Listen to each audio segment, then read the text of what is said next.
नमस्कार जी। आज हम आपको 3 ऐसे युवाओं से मिलाएंगे जिन्होंने एक नया प्रोजेक्ट शुरू किया है। जब मेरे से बात हुई थी तब तो कुछ इस तरह की थी कि हम ऑर्गेनिक फार्मिंग पे बात करेंगे, लेकिन अब मुझे पता लगा है ऑर्गेनिक फार्मिंग का एक हिस्सा यानी हम केंचुए से खाद किस तरह से बनाते हैं उस बारे में बात करेंगे। तो सबसे पहले आप अपनी इंट्रोडक्शन देंगे, जब मुंह ठीक ठाक से कर लो, यदि कोई सरकारी रिकॉर्डिंग नहीं है। आप अपने बारे में बताओ, क्या कर रखा है, क्या नाम है? मेरा नाम सौरभ है। सौरभ, मैंने पोस्ट ग्रेजुएशन कर रखी है। किस सब्जेक्ट में? मैंने एमए पॉलिटिकल साइंस और बीए मैथ ऑनर्स पंडित नेकीराम कॉलेज और एमए एमबीए से। मैथ ऑनर्स करके और फिर पॉलिटिकल साइंस में चले गए और अब ऑर्गेनिक फार्मिंग की हेल्प करने के लिए कई तरह का प्रोडक्शन आप लोग कर रहे हैं। बड़ी अजीब सी बात है भाई, कहाँ मैथ ऑनर्स हुआ, कहाँ राजनीति हुई। चलो आप। नमस्कार सर, मेरा नाम अभिषेक है। मैंने एमएससी एग्रीकल्चर एग्रोनॉमी से की हुई है चंडीगढ़ यूनिवर्सिटी से। तो उससे करने के बाद अब ये उसको करने के बाद मैंने 1 साल प्राइवेट कंपनी में जो केमिकल फर्टिलाइजर की होती है उनके लिए काम किया। उनका फिर रिजल्ट देखने के बाद मेरा ऑर्गेनिक की तरफ रुझान बढ़ा और मैंने रिसर्च किया। कहाँ की थी जो? मैंने अम्बाड़ा में। अम्बाड़ा में। वो उस तरफ वाली तो हमारी और भी ज्यादा तो एग्रीकल्चर की बैकग्राउंड है। तो उस हिसाब से तो आप सही जगह पर हैं। और बहुत कम ऐसा होता है कि हम एग्रीकल्चर के, मुझे याद है एक बार हमारे मुख्यमंत्री होते थे और उन्होंने कुछ एग्रीकल्चर क्या बोलते हैं, एडीओ बोलते हैं, उनकी कोई डिमांड थी और वो सारे इकट्ठे होकर गए कि जी हमें ये स्केल दे दो, वो स्केल दे दो। तो जो एसीएस होता है, एडिशनल चीफ सेक्रेटरी, उनसे उसने पूछा कि भाई ये जो लोग आए हुए हैं कृषि अधिकारी, अगर ये ना हो या इनको हम सरकारी नौकरी में ना लगाएं तो कितनी हमारी प्रोडक्शन पर असर पड़ेगा। तो एसीएस ने कहा कि सर ऐसा तो कुछ है नहीं। तो मैं क्या कहना चाहता हूं कि वो ये जानना चाहते थे कि जो हमारे एग्रीकल्चर पढ़े हुए बच्चे हैं, नौजवान हैं, क्या वो हमारे एग्रीकल्चर में कुछ कंट्रीब्यूट करते हैं या सिर्फ डिग्री धारक है? तो मुझे लगता है आप सही ट्रैक पर हैं और ठीक अग्रसर है। आपकी क्या? मेरा नाम मनीष कुमार है सर। मैं बीटेक सीएस हूँ और कंप्यूटर साइंस से हूँ। उसके बाद मैं कंट्री वर्किंग में हूँ इंडिया मार्ट के साथ और मैं मार्केटिंग वगैरह का देखता हूँ यहाँ पे, जो भी करेंगे। तो ये मुझे तो इसमें कुछ और ही दिखाई देता है सिवाय आपके, बाकी हम डाइवर्सिटी है और कितनी त्रासदी है ये कि जो हमने प्लान किया था वो कहीं पीछे छूट गया है। लेकिन फिर भी हमारे में जोर से अच्छा काम कर रहे हैं। जैसा मुझे बताया गया आप केंचुए का पालन कर रहे हैं, तो क्या कितनी जगह पे हमने क्या कर रखा है, जरा ब्रीफ से बताएंगे? 1.5 किले में। 1.5 किले में हमने क्या किया? ये जो केंचुआ पालन होता है कैसे होता है? ये सर 1.5 किले में लगाया हमने। पहले तो हमने 60 बेड से शुरू किया था। इसका बेड बनता है, बेड है हमारा 30 फीट बाय 4 फीट का। किस चीज का बेड बनता है? बेड बनता है गोबर का। गोबर, जो हमारा अच्छा गोबर लेके उसको जो हमारा केचुआ है ऑस्ट्रेलियन वो है स्पेशली आईसीए फैटी है। हाँ, ये मेनली के उसको खाती है, गोबर को खाती है, या जो सब्जी का वो हो गया, पत्ते होंगे, हाँ जो ऑर्गेनिक वेस्ट होता है उनको खाता है। तो उसका बेड बनता है और बेड आप कितना भी लंबा बना लो, हमने 30 फीट का बना रखा है। अच्छा। चौड़ाई उसकी 4 फीट होती है और ऊंचाई 2 फीट, 1 से 1.5 30 बाई 4, हाँ। 1.5-2 फुट ऊंचा मिट्टी का। नहीं, गोबर का उसको मिट्टी से ढकते हैं शायद? नहीं। उसको आप ढकोगे कोई भी ऑर्गेनिक चीज होगी, जैसे धान की वेस्ट हो गया, पराल हो गया, ठीक है। या ग्रीन नेट, मतलब कोई ऐसी चीज नहीं है जो खरीद के लानी है किसान के पास, बल्कि धान का तो उल्टा हमारे लिए समस्या पैदा हो रही है, उसका किया क्या तो वो डाल दिया। उसके ऊपर फिर हम क्या करते हैं, बीज डाल दिया। गोबर का बेड कहाँ से लाते हो? हमने पहली बार गोबर तो 2 साल से ठीक है। केचुआ हमने पहली बार आपको खरीदना पड़ता है, तो हमने मेरठ से खरीदा था 300 रुपए किलो के हिसाब से। अच्छा। वो क्या होता है आपके 3 महीने बाद डबल हो जाता है। हाँ वो तो पूरी वो आप दोबारा इन्वेस्ट करते तो वो तो मुझे लगता है ऐसी फैक्ट्री है, एक बार शुरू हो गई तो उनकी वो तो बढ़ती जाती है। हाँ, जितना ज्यादा हो जाएगा उतना ही ज्यादा फिर मुझे। तो आपने करीब कितने 1.5 एकड़ में कितना पैसा लगाया? पहले तो हमने 60 बेड से शुरू किया था। तो एक बेड की हमारी सारी कॉस्टिंग आ जाती है करीबन 12,000 रुपए के आसपास आती है। 12 के 72। हाँ, तो इतने का ही आप कितने हो गए? 60 बेड बता रहे हो ना, हाँ, तो 7,20,000 6-7 लाख की। इतना हो जाता है। चलो आप सारी चीज लगा लो, 8 लाख रुपए में 8 लाख काम शुरू कर दिया। अच्छे लेवल पे स्केल पे जिसपे आप बेच भी सकते तो उसमें पानी की जरूरत भी पड़ती है हमें? पानी की आपको मॉइस्चर रखना पड़ता है उसमें 20 से 25%। तो क्या कर रखा है, ट्यूबवेल वगैरह है? हाँ, बोरिंग का रखा है, मोटर लगा रखी है। बोरिंग का पानी कैसा ही हो या नहीं, पीने लायक होना इसकी चाहिए। सर बेसिक रिक्वायरमेंट्स ये होती है, एक तो आपकी जमीन ग्राउंड लेवल से ऊंची होनी चाहिए, पानी जहाँ पे हाँ, पानी वाटर लॉगिंग पानी। कंडीशन ना हो। ठीक है। दूसरा आपका पानी मीठा होना चाहिए, और तीसरा आपका गोबर अवेलेबल होना चाहिए आपके आसपास। ये नहीं कि आप 50 उसी में किलोमीटर ट्रांसपोर्ट में आपका खर्चा लग जाएगा। बेसिक जरूरतें ये है अगर, और ये ऐसी जरूरतें हैं जो आम किसान के आसपास आराम से हो जाती है। आम किसान का घर में 4-5 गांव के पशु- आसपास है तो बस इतना हो सकता है कि भाई गौशाला में आपको इकट्ठा गोबर मिल जाता है, अदरवाइज फिर आपको कनेक्ट कराना पड़ेगा। कीमत तो कोई खास नहीं है, लेकिन मेहनत का काम तो आपने क्या कर रखा, कोई ट्रैक्टर वगैरह रखा है? हमें एक ट्रैक्टर ट्रॉली जो रखते हैं उनसे वो कर रखे पार्टनरशिप। कॉन्ट्रैक्ट कर रखा है। कॉन्ट्रैक्टर है वो ला के दे देते हैं, उनका जो खर्चा होता है फेयर होता है हम दे देते हैं। हाँ ठीक है, मतलब उनका भी काम चले और हमारा हमारा भी सस्ते में हाँ। काम बन जाए। हमने तो सर जैसे कमर्शियल लेवल के लिए किया है जागरूक करने। एक छोटा किसान अगर चाहे तो मतलब कि आप ये लगा लो 50 से 60 हजार लागत में अपने खेतों के लिए।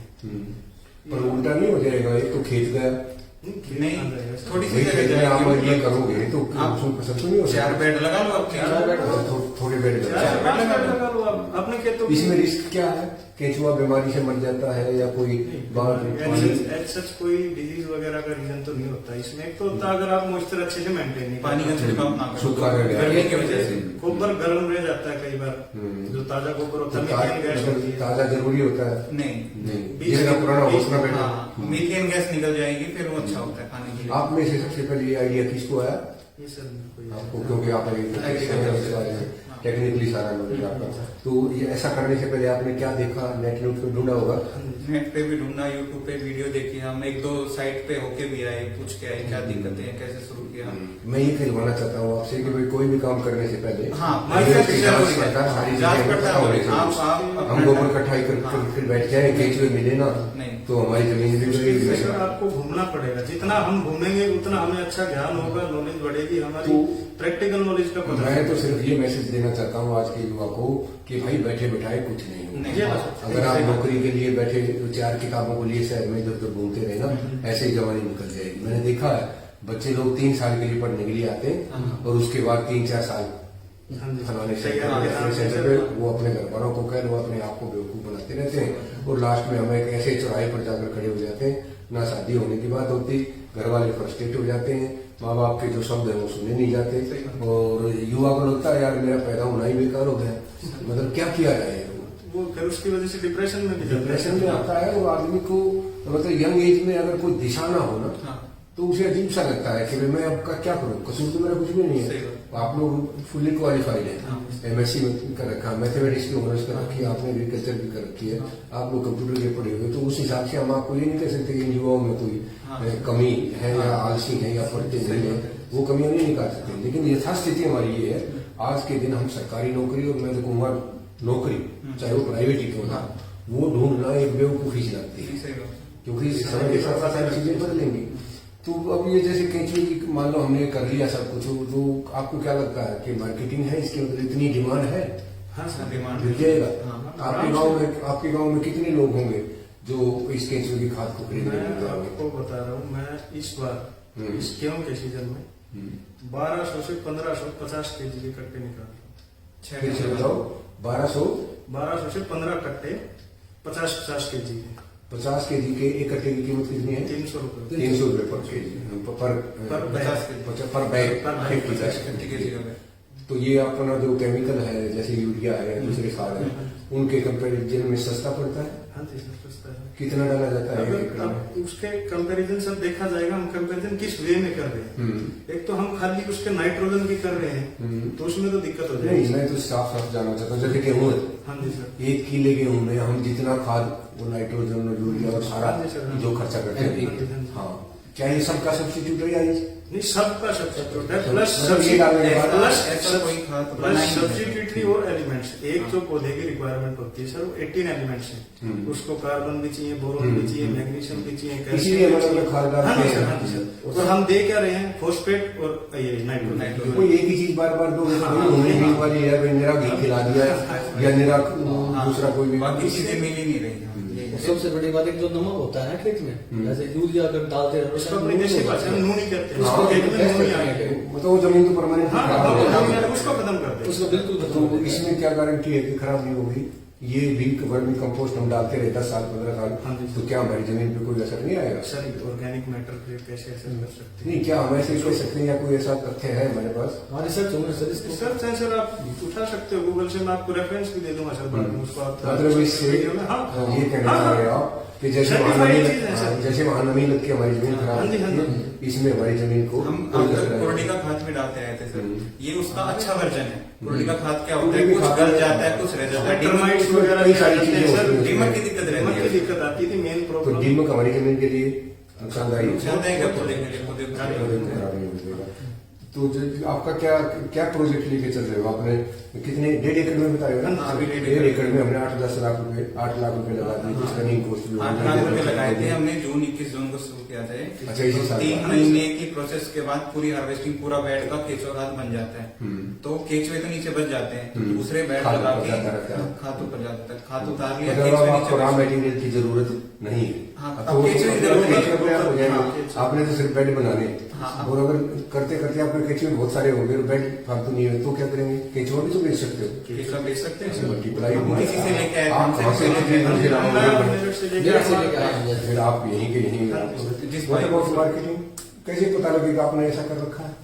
हमने सोशल मीडिया के थ्रू सोशल मीडिया के थ्रू, अरे यूट्यूब बेचारा किसान कहाँ सोशल हाँ, मीडिया नहीं, पे वैसे जाता है? भी- गाँव बारह में में तिहार में डाला। अब जैसे आप आपके पास आए, तो हमारे से 4 किलोमीटर गांव, वहाँ पे बैठे हुए थे बुजुर्ग वगैरह, हम उनके पास गए, हमने उनको बताया, बोले ठीक है भाई, हमें नहीं पता था, अब पता चल गया, आएंगे। हाँ, कन्विंस करोगे, आप हाँ, दिखाओगे। हाँ, वो मैं तो कहता हूँ आप सिर्फ कंपोस्ट खाद ना बना के साथ में 1 एकड़ में 2 एकड़ लगाया में हुआ लगा है। के देखो, ट्रायल लगाया दिखाओ हुआ है। उनको, देखिए ये हमने नहीं, देखा लगाया ऐसे हुआ है, जाकर। और ट्रायल लगाया हुआ है। जो हमारा गरीब किसान है ना, जिसके पास 2-3 एकड़ जमीन है, उसको भरोसा दिलाना बड़ा मुश्किल सा काम है। वो इतना बड़ा रिस्क नहीं ले सकता। बेचारे के 10-20 मिनट गेहूं हो रहे हाँ, उस पर रिसर्च हैं, कर- उसमें आप रिसर्च में लगा के तो मारा जाएगा। और सर फिर किसान की एक सोच हमारी ये भी हो जाती है कि मैं ही क्यों बर्बाद हूँ, सब मजे ले रहे हैं, सारी इंडस्ट्री मजे में चल रही है नहीं, आज। देखो 2-3 चीजें सबको मालूम है, लेकिन वही है कि भगत सिंह मेरे घर में पैदा क्यों? हाँ, सही बात है। भाई जमीन धरती माता है, इसको बचाना हमारा फर्ज है, इसमें केमिकल नहीं डालने चाहिए। बड़ी बड़ी बातें की हुई वो किताब में करते नहीं था बस। लेकिन कोई ये कि भाई खाद मत डाल करेंगे, हाँ। थोड़े से कम होंगे, हाँ। तो ये भी नोट है। वो सिर्फ धरती माता के लिए नहीं, सिर्फ हमारे स्वास्थ्य के लिए भी है। वो तो है ही, हाँ। उसमें से जो भी उपजेगा वही तो खाएंगे हम लोग। हमारे जब भैंसों को भी खिला रहे हैं, भैंसों के अल्टीमेटली जो वो इफेक्ट्स हैं उनके बहुत आ रहे हैं, हमारे पास दूध के थ्रू आ रहे हैं। देखो ना, आज से जैसे हम जिस जनरेशन से हैं, हमने तो कभी मिलावट की चीज को खाई नहीं। सही बात है। हमें तो ये ताकत है जिसमें भाई खाने की चीज में मिलावट भी कर दी, इससे बड़ा कोई पाप पाप नहीं। नहीं। और आज मुझे लगता है ऐसा कोई पाप नहीं बचा जो हम हाँ, ना सही करते हो खाने के। उसमें सारी तो चीजें, चाहे वो मसाले हैं, हाँ, चाहे सब वो- जगह चल रहा है, अभी कैंसर का चल रहा है, और सारा उसी का है। आम बात है। वो मेन है, ग्लाइफोसेट करके अपना शॉर्ट करके आती है, तब हर कंपनी बनाती है। मैक्सिमम यूरोपियन कंट्रीज में वो ग्लाइफोसेट बैन है, टोटली बैन। ऐसी तो मुझे लगता है आप मेरे से ज्यादा जानते होंगे, बहुत सारी ऐसी दवाइयां हैं जो 128 1 to 8 फिर 128 वो ये तो ग्लाइफोसेट में आपको नॉर्मल बता दो, इसको हर किसान भी जानता है। ग्लाइफोसेट जो डोले वाली स्प्रे जिसको बोलते हैं। खरपतवार के लिए। पहले मैं कहीं पढ़ रहा था कि भाई पहले हम जब जवान थे तो खेत में भेज देते थे, भाई तू डोरी लग बना साफ कर दो। तो कसी देखे कसी से रोड करके करके डोरी, हाँ। और अक्सर झगड़े इसी पे होता था। मैंने अपनी डोरी ज्यादा काट ली भाई, अब कहते हैं उसको छींट के वही घास नहीं, वो एक किस्म की फसल तो है ही, चारा है भाई वो। फसल चारा कोई है। गाय भैंस वहाँ हाँ। खाती उसे, या इस तरह से आप जरा रहे हो तो जिस चीज से पौधा जल रहा है तो हाँ। जमीन पे भी नेचुरली जमीन पे असर असर आएगा। पड़ रहा है, सही बात। और वो ऐसा नहीं आप एक बार ही करोगे, मेरे ध्यान में वो फिरोगे ही। हाँ, हर सीजन में होता है। What happened to the season? आपका जैसे केंचुआ ठीक ठाक चल रहा है, बारिश होगी बहुत सारी, तो क्या करोगे? इसीलिए हमारा खेत है ना, आम खेतों से ऊंचा है, जैसे ताकि शुरू पानी कहते ना हैं आप रुके। थोड़ा हाँ। उसमें तो ऐसा होना चाहिए जिसमें हाँ। और एक उसके अलावा भी एक ड्रेनेज की फैसिलिटी एक्स्ट्रा अगर उसको सेफ्टी के निकालने- तौर पे हाँ, पानी निकालने- अगर भर जाए तो निकालने के लिए रखनी चाहिए। अदरवाइज वो कामयाब- केंचुए अगर हाँ, मर गए या वो पहले ट्रेन होना बहुत जरूरी है, मतलब हमने 6 महीने पहले फील्ड मार्केट रिसर्च किया हमने पूरा, क्या हमने मतलब? है कि हमारा माल कहाँ निकलेगा, कौन हमारी मतलब टारगेट मार्केट फर्म के साथ कॉन्ट्रैक्ट साइन भी है। तो 2000 फर्म से हमारा आप 2-2 मिनट में ना तो सारे लोग मुझे ये बताओ, आज के युवा हो, मुझे लगता है आप 30 से साढ़े नीचे हो, हाँ। तो किसी एक ऐसे यूथ को जो आज ग्रेजुएट होके तैयार है, चाहे वो एग्रीकल्चर का ग्रेजुएट है, कंप्यूटर का है, या माइक्रो टेक्निकल है, या मैं तो कहूँगा जो BA पास है, उसको आप क्या कहना चाहोगे कि ऐसे समय में हमने गलतियां कर दी, बहुत सारी टाइम हमने शायद वेस्ट कर दिया, ये काम जो आज आप कर रहे हैं ये इमीडिएटली ग्रेजुएट होते ही करते तो शायद और भी अच्छा होता है। तो आप एक एक करके बताओ कि आज के युवा को आप क्या संदेश देना चाहोगे? हम तो पुराने लोग हैं भाई, हम तो पुरानी पुरानी बातें बता सकते हैं, ये कह सकते हैं भाई मेहनत करनी चाहिए, जब तक लगन से निकलोगे कहीं कुछ नहीं मिलेगा, नौकरी के भरोसे मत बैठे रहो, सरकारी तो खत्म ही हो गई, सरकारी चाहे ये है चाहे दूसरी है, और ये किसानों की आय डबल कर देंगे, ट्रिपल कर देंगे, ये फालतू की बकवास है। जब तक हम मेहनत नहीं करेंगे कुछ नहीं होगा। वो एक अलग बात है कि भाई हमारे जो उपज है उसकी ठीक कीमत मिलनी चाहिए, उसके लिए हमें सारे प्रबंध भी करने चाहिए, हमें जागरूक भी होना चाहिए, लोगों को बहकावे में भी नहीं आना चाहिए, ये बातें तो हम बता देंगे। पर एक जो युवा निकल कर आता है उसे आप क्या संदेश देना चाहेंगे, उसे क्या करना चाहिए? इसके हमारे वाले बिजनेस के लिए तो हम सर ये कहेंगे कि अगर आपका बिजनेस में इंटरेस्ट है और आप कर सकते हो, मेहनत करनी पड़ेगी, बिना मेहनत कुछ नहीं होगा। ये नहीं है कि जो आप अकेला खाद बना दे और आप बेच दोगे, मेहनत करनी पड़ेगी। अगर आपका इंटरेस्ट है तो आओ, साइट पे आओ, हमें देखो, पूछो, हम बताएंगे और आप ये बिजनेस कर सकते हो। बहुत अच्छा है, हर तरफ से अच्छा है। आप एक तो अच्छा ही खाद के लिए देश के उसमें अच्छा काम कर रहे हो, धरती के लिए अच्छा कर रहे हो, अच्छा धरती होगी तो अच्छा खाना होगा, अच्छा खा पाएंगे। अभी गांव में कहाँ बीमारी होती थी, अभी तो कैंसर भी आ गया गांव में। हाँ, तो कोई ऐसी बीमारी नहीं जो ना हो। तो ये है, अगर आपका मन है बिजनेस करने का तो अच्छा बिजनेस है मन में, अगर आप करना चाहो तो ये है, और नहीं करना तो उसको तो कोई उसका तो मेहनत नहीं करना चाहता। अब विषय कमेंट ये बताओ भाई कि क्या मेहनत करना बिजनेस करना ही है? नहीं सर, मेहनत करना बिजनेस करना तो नहीं हो सकता कभी। मेहनत बिजनेस एक हो गया, व्यापार हो गया। अब हम इसको बिजनेस भी नहीं कह सकते सर अच्छी तरीके से, क्योंकि जो हम बेच रहे हैं, हम 6 रुपए किलो निकाल रहे हैं किसान के। अगर हमें बिजनेस करना होता तो यही जो हमारा बिक रहा है, ये 15 से 20 रुपए किलो मार्केट रेट में आपका बिक रहा है। देखो कितना कितना मतलब वो बात हो गया कि हम बिजनेस का मतलब बेईमानी से लगाएंगे। बिल्कुल सर, यही ना। अभी मैं देख रहा था कि गेहूं का जो भाव है और आटे का जो भाव है उसमें मल्टीपल हो रहा है। तो ये बिजनेस के नाम पे जो ट्रेडिंग कर रहे हैं ना, इतना प्रॉफिट सब देख हम लेते हैं कि हमारी मेहनत का पैसा हमारे पास है। वो तो जब तक नहीं करोगे तो आप काम नहीं कर रिजल्ट पाओगे। जब तक सर आउटपुट नहीं आएगा तो मैं आगे कहाँ से लगाऊंगा सर? मतलब ईमानदारी से अपना हिस्सा ईमानदारी रखो से और लोगों को जो सच्चाई है वो बताओ, तो बिजनेस चलेगा, कोई भी हो सब चलेगा, चलते हैं। और ये भरोसा खास तौर पर गाँव के, उसको मैं आज ही देख रहा था, करनाल का कोई किसान है, उसके पास 1-1.5 एकड़ था, उसने वो खेती वेती छोड़ दी, जलेबी बना रहा है। वो कहता जब एक रेडी लगाने वाला शाम तक 1000-1200 रुपये बना के निकलता है तो मैं क्यों नहीं? और मेरे पास तो शुद्ध सारी चीजें हैं, सब चीज घर की है, और मैं मेहनत यहाँ करूंगा, ट्राली में लगा बैठा। तो बिजनेस का मतलब है एक किस्म से अपनी नेक नियति से हमसे मेहनत करना। वो अगर हम करते हैं तो फिर भाई अच्छा प्रोडक्ट भी देना, प्लस में बढ़िया चीज दो। पुराने जमाने में यही तो था। मुझे याद है हमारी आज भी 60 तो नहीं कहूंगा मैं, 40 साल पुरानी बात मुझे आज भी याद है। गांव में जो घी लेने आता था बढ़िया, तो हर औरत की एक रेपुटेशन होती थी कि ये ताई है, इसका घी सबसे बढ़िया है, ये जो ताई है इसका साफ सुथरा मिलेगा, इसके में खट्टा नहीं मिलेगा। तो ये भी एक उसी तरह की बात है। जब भी आप कोई काम करते हैं, अगर मन लगा के मेहनत लगा के हम करते हैं तो रेपुटेशन धीरे धीरे बनती है। कामयाब भी होंगे सर उसमें, अगर यूथ की जो एनर्जी है एक दिशा में लगेगी, सेंट्रलाइज होकर ठीक जगह लगती है, तो तो जरूर वो 101% रिजल्ट देगी ही देगी किसी फील्ड में। वो जब मैं ना नीकीला में प्रिंसिपल था तो आपकी सेहत को देखकर मुझे ध्यान आया, 6 फुट का लंबा तगड़ा लड़का, अच्छी बड़ी ड्रेस पहनना, वो कहता है सर कर दो ना जी। अभी क्या करना है, किसी एडमिशन कर दो ना, एक री आई हुई है। मैंने कहा भले आदमी, तेरी इतनी बढ़िया सेहत, भगवान ने इतना अच्छा दिमाग दे रखा, बढ़िया गाँव में तू खाना खाता है, माँ बाप ने तेरे को सारे साज सज्जा दे रखे, जूते कपड़े सारे चीज, बस क्यों आगे हुई तेरी री? तो मेहनत नहीं की ना। तो मूल हाँ, लाइफ में जिस भी इंसान को, चाहे वो बच्चा है चाहे बच्ची है चाहे बड़ा है, जब तक ये बात समझ में नहीं आती कि मेहनत करके कमा के खाना, तब तक मुझे लगता है। आप क्या कहना चाहेंगे? मैं ये कह सर, मेरे नहीं है बिल्कुल भी। अगर किसी फील्ड में अगर आदमी मेहनत करे तो मतलब पीछे नहीं रह सकता, चाहे पढ़ाई हो चाहे बिजनेस हो। तो मेहनत नौकरी में कर लो। नौकरी भी सर ऐसे है जैसे कोई 12th पास किया, ग्रेजुएशन कर ली, उसके बाद 2-3 साल अगर आदमी तैयारी कर ले, ठीक है, अगर आदमी को सफलता मिलती है तो ठीक है, नहीं तो आदमी में खुद काम भी कुछ कर ले तो इसमें कोई बुराई नहीं है। मैं जब नौकरी लगा रहा तो ये सोचा करता यार मैं कितनी मेहनत कर लूं, कितने बच्चों को अच्छी तरह से पढ़ा लूं, कितने न्यूमेरिकल कर लूं, तनख्वाह तो उतनी ही मिलेगी जितने हिंदी के प्रोफेसर को मिलती है। तो मुझे ये अलग से बात दिखाई देती है कि बिजनेस में आप जितनी मेहनत करते हो ना उतना आउटपुट भी बढ़ता है। जॉब में ऐसा नहीं है। वो एक अलग बात है, कोई हेरा फेरी भ्रष्टाचारी वो बात नहीं करते, लेकिन नेक नियति से आप किसी भी सर्विस में काम करोगे तो उसमें सैलरी नहीं बढ़ सकती, वो तो वही ग्रेड मिलेगा, वही पैसा मिलेगा जो सबको मिलता है। बिजनेस में ये है कि भाई आप जितनी ज्यादा मेहनत करोगे उतना ही ज्यादा रिजल्ट आएगा।